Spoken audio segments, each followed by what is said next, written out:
engineering miracles. Working with only baskets to transport dirt, 3 separate cultures of prehistoric Indians built mounds. More than 100,000 mounds in the Midwest and Southeast.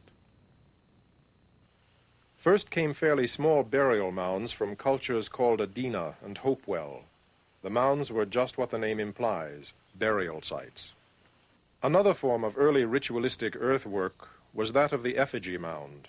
The most famous is the Great Serpent Mound in Ohio. The serpent's body is a low, rounded embankment nearly a quarter-mile long. The average body width is 20 feet, and its height averages 5 feet. The builders did precision work when they made the tightly coiled tail. For decades, scholars have been wrestling with the true meaning of the serpent and other effigy mounds. Most likely, they were religious symbols.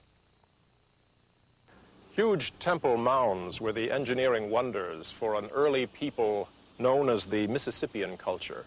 That culture flourished for 1,000 years, from about 700 AD. Those mounds were the ritual centers for natives who gave us another form of urban development. Villages were built around the temple mounds.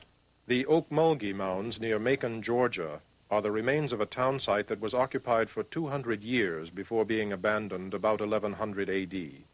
Indian mounds exist in far greater numbers than do the pyramids of Egypt, and some scholars believe they go far beyond the Egyptian achievement in their overall scope. In spite of villages like these, a false picture of Native Americans was painted by early explorers, trappers, and settlers. Those early observers did not understand Indian culture and deduced that all Indians were hunters, nomads whose home was wherever the big game took them.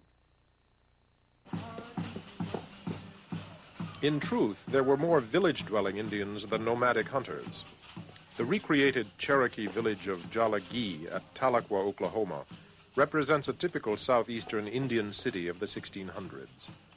These modern Cherokees are preserving the centuries-old culture and customs of an advanced people who were native to the southeast, but who were relocated in Oklahoma by the government during the 1830s. The Cherokee village is yet another form of urban development in which Indians used materials available to them, mud, cane, and timbers to build their town. Villages like these were early civic center approaches to urban living.